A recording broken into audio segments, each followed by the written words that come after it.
fiery horse with the speed of light, a cloud of dust, and a hearty Hi-Yo Silver, the Lone Ranger.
With his faithful Indian companion Tonto, the daring and resourceful masked rider of the plains led the fight for law and order in the early western United States.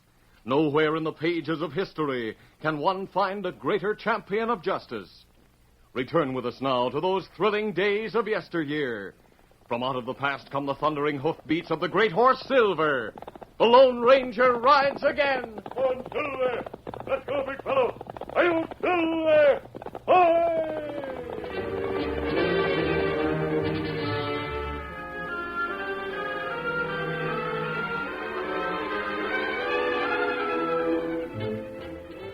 Ezra Jones, the trader, known among the Sioux tribes as Eopi, or Talker, because of his flair for the kind of oratory they admired, was almost ready to leave the town of Bootstrap on one of his periodic rounds of the Indian camps. His wagon, loaded with guns, blankets, beads, tobacco, and firewater, stood in front of Seth Lane's store. He was at the counter making payment for the goods in gold coin. The trader was a cadaverous man who wore greasy buckskins and an equally greasy beard. On his shoulder perched a tame crow. As its master paid over a final coin, the bird fluttered down beside the pile of shining gold pieces, croaking. Ah, there you be, Seth, you old skinflint. Correct. Thank you, Eopi. But tell me, are you taking that ornery crow along to the Indian village? I sure am. Aim to get rich with him. Rich? You'll be lucky to get back alive, much less deal off your goods at a profit. The Indians haven't got much left to trade these days, and they're acting mighty hostitious. I know my Indians. I'm not scared of them. Why don't you learn that they're foul to talk? He can say all I want him to say right now. He's been riding around on you ever since you've been back in town. Never heard him do anything but caw like any other crow. He talks Sioux. What? Oh, now, don't josh me up. It's the truth. For 6 months I've been working on him. Letting him see his feed, but holding off till he imitated what I was saying. Now he'll say 5 or 6 things in the Dakota language. What he says depends on how I hold my hand. Well, I don't know the Sioux lingo, so if he just talked plain crow, I wouldn't know the difference. Hey, look at that black cuss. He got a $5 gold piece in his beak. He's flying off with it. Oh, aye. Come back here. He flew out the door. I'll wring his neck. No, you won't. Here, here's another $5. Well, it's your money, your bird. But I sure wouldn't have no thieving rascal like him around. Will he come back? Of course he will. He just took that coin because it was bright. He's always carrying off cartridges, beads, and things. What's he do with them? He hides them somewhere. I never bothered to look for his hiding place. I'm blamed if you two don't make a good pair. Birds of a feather, eh? Well, I reckon I'll wait for him out on the wagon. Well, now, don't forget I'm here to buy anything you bring back. If you get back. Look for me come August. So long.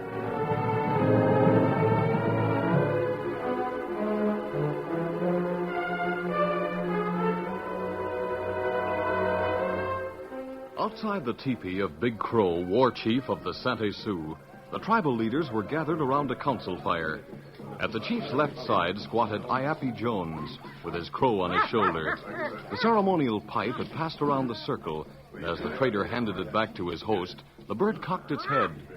Great Chief Big Crow, I have told you that this bird is your brother, and brings a message to you from Wakan Tarka, your father in the sun. This bird speaks the tongue of the Dakotas. He mighty medicine bird. Great Chief, your brother Crow says you have failed your people. The white men have stolen the land of the Dakotas. It is so. We should fight, but our guns are few. He says, listen to me, Iapi. Let our white brothers speak. Great Chief, the medicine bird has told me how you can get many good rifles. How? Stagecoaches carry gold dust and money in boxes and bags. The bird says that you must take those boxes and bags. You must take the paper money, gold and bright stones which the white travelers carry or wear. All this you must give to me. Then I will buy a gun for each of your warriors. My brothers of the Crow, let us touch the sacred bird and do its bidding.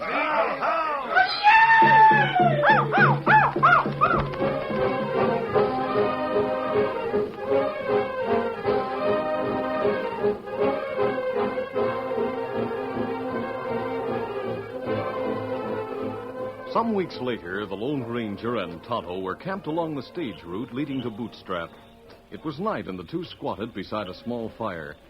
As a coffee pot simmered on the coals, the masked man reread a letter from a high official in Washington, which had brought him and his Indian friend to that lonely and forbidding spot. Tonto was asking, Who fella we wait for, Kimasabi? An investigator for the Bureau of Indian Affairs, Tonto. If nothing unforeseen is developed, he'll be on the stage that's due to pass through here tomorrow on the way to Bootstrap. Oh. And where meet him? We'll follow the stage to town and contact him there. Plenty stages been attacked by Indians nearby. My friend in Washington says that's why the investigator is being sent here. The government considers the attacks most unusual and is deeply concerned. Well, me not savvy that. Indians kill people on stage ever since it start running. Yes, I know. But they're now carrying away the mail bags and express boxes and stripping the victims of money and jewelry. That's something new. Ah, most Indian afraid to touch things that have white man's writing or printing. I'd like to know what conquered their superstitious fears so suddenly. Or maybe them feel Silver warn us. Somebody round. That shot came from the bushes on our right. We'll wait for another and fire at the gun flash. The Indians. Fire, Tonto.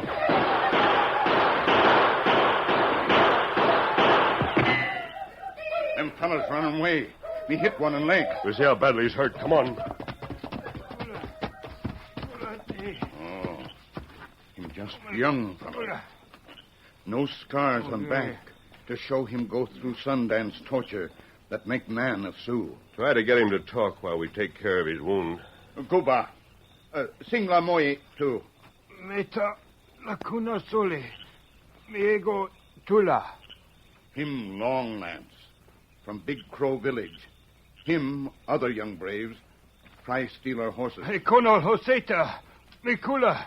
Kinola. Him tell us, 'cause him plenty mad at white feller with talking crow. Him say white feller lie and tell him crow keep him from getting shot. Find out more about that white man. Then ask where the chief and older warriors are. And Laba, Side. Ma ko Samidu. Me te Kola go. Long Lance, not no more. Or him not tell. What we do with him? Leave him. His friends will come back when we go. I want them to know, too, that the white medicine man lied. We trail young bucks to Big Crow's camp? Big Crow and the older braves aren't there.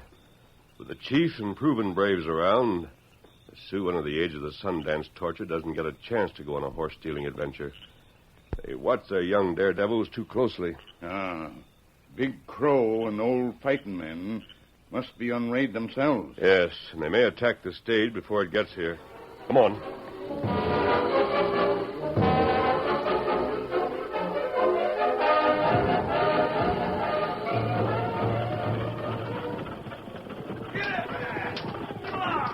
In the gray light of early morning, the stage to Bootstrap jolted over a stretch of rock-strewn trail in the Badlands. Guarded by 5 cavalrymen and a sergeant under the command of Lieutenant Ned Coulter, the big Concord carried but 2 paying passengers. One, a sharp-eyed man who professed to be studying Indian life, and the other a girl in the fashionable traveling garb of the East. A third occupant of the inside seats was Lieutenant Coulter, whose interest in the girl was such that he had turned his horse over to the sergeant to lead. Ned, do you think there's any danger of an Indian attack? No, Sarah. The sight of uniforms should be enough to dissuade the Sioux from attack. Is the Army escorting all stages now? Mr. Layton, our command is too small for that. This is a special detail. How is that? Sarah's father is a big outfitter in Bootstrap. He persuaded the colonel to give her our protection after learning that she was returning from the East. Dad's a dear, but he shouldn't have done that. I want to meet your father, Miss Lane. No doubt he can tell me a lot about the Indians and Indian traders. Of course he can. I suppose he supplies guns and fire water to the traders? I really don't know. I've been in school in the East so long. See here, Mr. Are you implying that Sarah's father is selling contraband? Not at all. He has a perfect right to sell such things to traders. It's a serious offense for the traders to pass them along to the Indians. In the hands of an Indian, a Winchester and a jug add up to murder. We haven't men enough to stop contraband runners. I understand that, Lieutenant. They can only be stopped by the refusal of the outfitters to supply them. What outfitter will put himself out of a profitable and legitimate business? I'm going to talk to Dad about that. I'm sure that... Indians! We've been ambushed. They're all around us. Look after Sarah. I've got to get out to my men. Don't open the door. Smash the glass so we can shoot. Close in, men! Close in! Get your head back, Lieutenant. I've got to see. Faster, man! Look! There's an Indian right outside. He's got a bow. Don't get him. Oh! That arrow! Pull it out of my shoulder. It's hit. The door's unhooked. He's falling out. I can't hold him. Oh, he's gone. They've got the driver and guard, too. The stage is stopping. Yeah, this is the end. Shoot me, Mr. Layton. Don't let them take me alive. Ready, Miss Lane? Oh, I'm shot. You too. Oh, heaven. Wait, squaw! He got you! You red thief. Let me go. Let me go.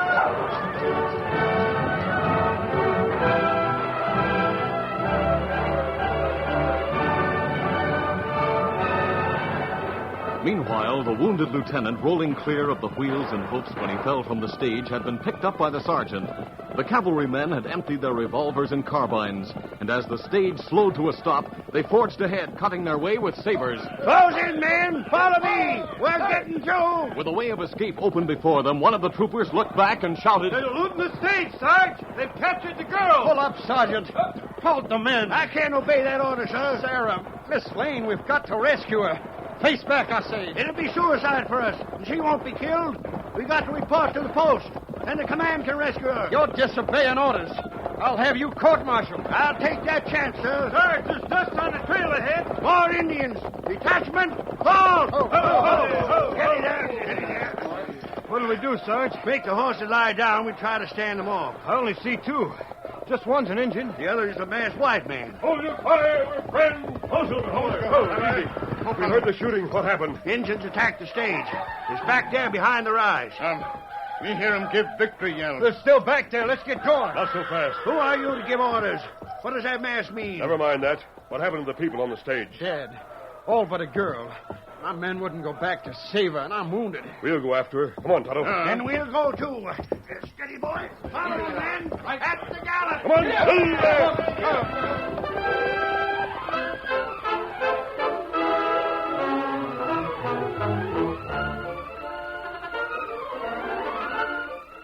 The curtain falls on the first act of our Lone Ranger story.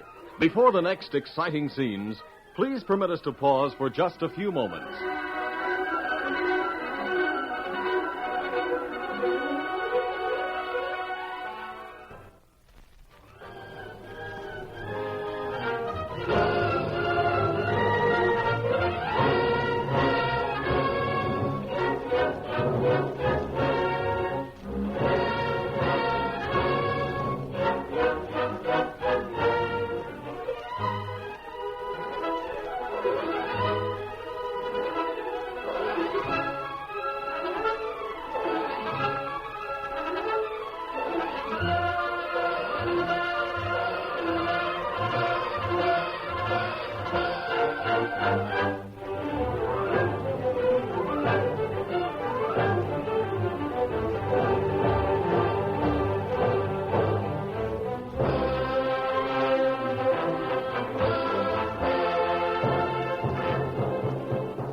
Now, to continue our story. Incited by a crooked trader with a talking crow, Indians had attacked a stage, capturing Sarah Lane and killing a government agent before he could meet the Lone Ranger. As the savages celebrated on the scene of their victory, the masked man and Tonto, followed by soldiers who had survived the massacre, charged over a nearby hill. Come on, Silver! Get 'em up, Scout. We've got the Indians off guard. Them see us now. We better shoot. Watch out for the girl. One of them has her. All run away now. Them only got bows, arrows, and buffalo guns. We'll hit them from the right and rear as they run. We get close to Indian with girl. I'm trying a shot. Him hit. Him drop her. The soldiers are right behind us. Keep the Indians running. I'll get the girl. Hold on, easy. Steady with soldiers. Take it easy, miss. I'm a friend. The Indians. The soldiers are chasing them. You're safe now. You're wearing a mask. One of the soldiers has turned back. He's coming here. Oh, it's Ned. Ho, boy. Easy. Sarah, are you all right? Ned, I thought you were dead. You are wounded. No, it's not serious. Ned, this masked man... He led the attack after I reported the stage holdup. Did either of you know the other passengers on the stagecoach? There was just one, Mr. Layton. Layton? He a friend of yours? I was to meet him. I must get to that stagecoach at once. I'll take you on my horse. Up you go. Very well. Come along, Lieutenant. Easy, big fella. All right, easy, boy. Come on, Silver. Come on, get him.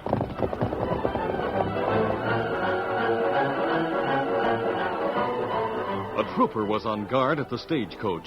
The government man lay dead on the ground. Tonto arrived while the masked man was examining the body. Soldiers scattered Indians. Oh, that's good, Tonto. But look here. Layton is dead.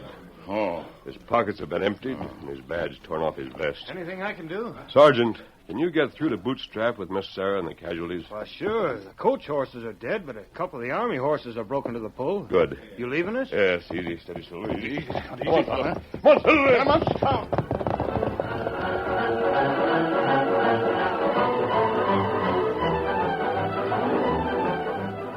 Several nights later, the Indian leaders met with Ep Jones, who had remained in the village during the raids. The loot of the stagecoach robberies was piled on a blanket before the chief. Lying on a hilltop above the Indian camp, the Lone Ranger and Tonto watched the glimmering council fire. They were unable to get close enough to see or hear what took place, but as the trader left the village, the sound of his wagon reached their ears. No Sioux got wagon with Kimasabi. That must be a traitor. Perhaps the man with the talking crow. He mixed in Indian raid. We capture him? We'll find out where he goes first. We have no evidence against him now. He may lead us to something incriminating. Wagon head for Bootstrap. If that's the case, we can trail him and take word to the soldiers at the same time. It'd take plenty soldiers to round up Sioux. Come on, back to the horses. In the meantime, the stage had reached Bootstrap with the victims of the attack. The wounded lieutenant was lodged in the living quarters at the rear of Seth Lane's store, where Sarah nursed him through the crisis. As his fever broke and he fell into a deep sleep, she ventured to leave him for a talk with her father. She found the storekeeper at the counter. Dad, I can't help thinking about that poor Mr. Layton and something he said just before the Indians attacked us. Well, what was it, Sarah? It was about stores like this that supply Indian traders with contraband. Well, nothing here is contraband when I said it. I can't choose my customers, and I can't help what they do with the things they get from me. Dad, you know a lot of your goods reaches the Indians. Why, maybe the guns they used against the stage came from those racks over there. Well, yes, I guess you're right. And I haven't been easy in my mind about it. Well, them varmints might have killed you. Don't just think of me, Dad. Why have you sold things to the traders that the Indians aren't supposed to have? Well, every other outfitter does, and then it's taken a powerful lot of money to keep you back east where it's safe and you got your school learning. Dad, I didn't know. Oh, there now, Sarah, it's all right. I won't sell no more such stuff to the traders. I'll close up first. Well, Seth, I got back. Well, Ep Jones. And you still got your crow, huh? Yeah. I sold out lock, stock, and barrel to the Brule Sioux up north. Now I got something to offer you. Furs or hides? Nope, it's a bag of jewelry. Huh? I'll empty it on the counter here. Jewelry? Where did the Indians get it? Well, miss, I reckon you're Seth's daughter, so I'll tell you. Between us and the gatepost, the Brules likely stole it from the Dutchman up in Minnesota. That was way back in '62 when they burnt New Ulm, so who knows who cares about it now? Watches, rings, stick pins. What's this? Looks like a badge. It is a badge. Give it here. Huh? I thought it was a brooch. It is a brooch. Let me look at it again. Oh, my crow's got it. He's carrying it off. It looked to me like you gave it to him. Gave it to him? Huh. Well, did you want the other stuff? You said you'd buy anything I brought back. I changed my mind. I don't want these things. Gather them up. All right, Seth. I'll pay cash for all the guns you got. I'm through doing this kind of business with traders. That jewelry and stuff might have been stolen. Good for you, Dad. Are you crazy? I promised guns to the Brules. If I don't get them, they'll kill me. You got to let me have them. Not for all the gold in the West. Why, you're killing me, Seth. That's what you are. You're killing me. Although the Crow had flown away to hide the dead investigator's badge, something else rode Iapi Jones' shoulders as he hurried out of the store and headed for his cabin. It was fear. Fear black as Owaye's plumes, sharp as Owaye's beak. Near the corral where visiting Indians often camped, he saw 3 Sante Sioux beside a fire, a blanket spread out within easy reach. A backward glance told him that another grim and silent warrior dogged his footsteps. Then he knew. The moment he attempted flight, a smoke signal would go up, and other vengeful Indians lurking in the surrounding hills would cut him off. With thousands of dollars at his disposal, he was a doomed prisoner. He burst into his cabin and slammed the door. Removing a piece of chinking, he thrust the bag of jewelry into a hollow log in the wall where he had hidden the rest of the plunder. As he put the chinking back into place, the crow fluttered through a broken window with a mocking croak. The fear-maddened trader leaped at the bird, snarling. You infernal critter, you're to blame for this. Come back here. Oh, my shin, that chair. Oh, are you fiend? I'll shoot you for that. Now he's gone out the window, but he won't get far.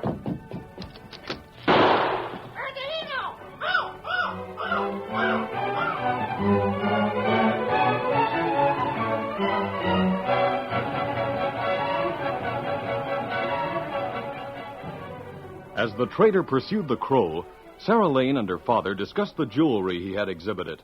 The girl was saying, Dad, did you notice the design on that badge? Well, it had an eagle on it. Something like a gold piece. The letters U.S. Yes, that It was means... taken from Leighton's body. He was a government agent. It's the masked man who saved me. I happened to overhear part of your conversation about Iapi Jones as I came in. Is he the trader with the talking crow? That's him, mister. My Indian friend and I trailed him from Big Crow's camp. Oh, where is that badge you said he had? It's gone forever. The crow carried it off. You know, I think Jones let him have it when Sarah and me got curious. That was a vital piece of evidence against him. But perhaps Tonto will find something else. He's waiting for a chance to search the trader's cabin. Here comes your Indian friend now. Well, Tonto? Kimasabi, trader scared crazy. Him try to kill crow, chase it outdoors, and leave door open. Me search place, plenty good. Not find anything. But me see Sante Sioux in town. Then you better ride to the army post and notify the colonel. Oh, that won't be necessary. The sergeant has been to the post and back. The whole regiment will be here soon. Say, there's that ornery crow again. Flew right in on the counter. And he has an eye on my silver bullets. Where's that concerned crow? He coming here? Drop that gun, Jones. What? The masked man. There, I dropped it. I only had it out to shoot that bird. Jones, we know you stirred up the Indians and got the loot from their raids. Where is it? Well, if you know so much, find it. There's a lawyer in this town, and I'm going to see him about you accusing me. Stand still. What we do? Go outside and watch. I have a plan. How are you going to prove anything against the varmint masked man? You'll see. Look, he's giving the crow a silver bullet. Why, don't take it. There he goes with it. Out the door and away.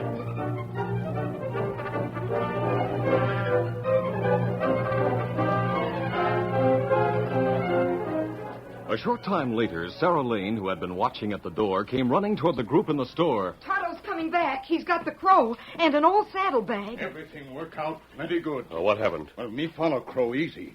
There no trees here, only few buildings. Him put bullet inside that old saddlebag that hang on corral fence. Me catch him. Now we see what inside saddlebag.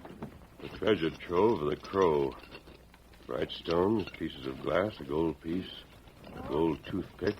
And there is the badge of the murdered government man. You black demon, you've hung me. Listen. I heard a bugle. Oh, Ned, you shouldn't be up. I knew it, Sarah. The regiment is here. Colonel Camel, I'm glad to see you. Well, mister, how are you?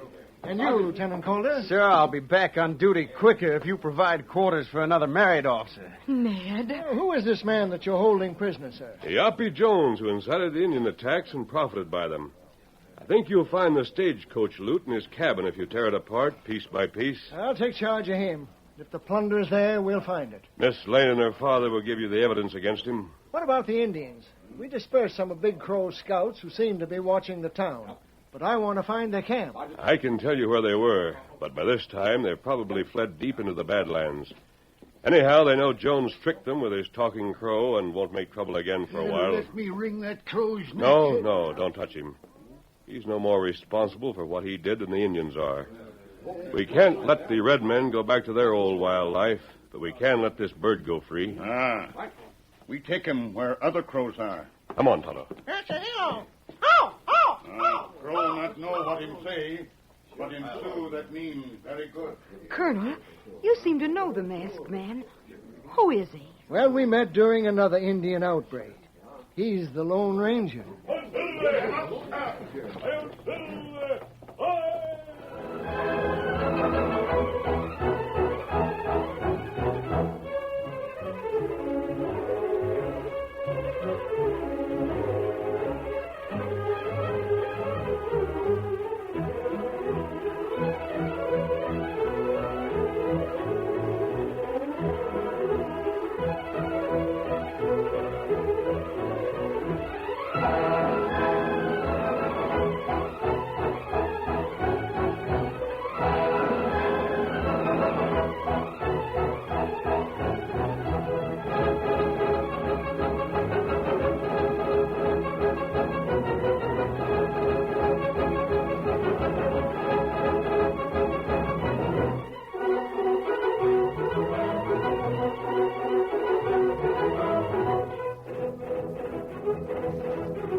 This is a feature of the Lone Ranger Incorporated, created and produced by George W. Trendle, directed by Charles D. Livingston, and edited by Fran Stryker.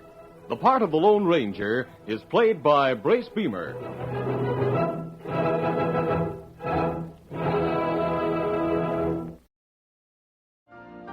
You've been listening to the OTR Gold Network. Find more classic radio at otrgold.com.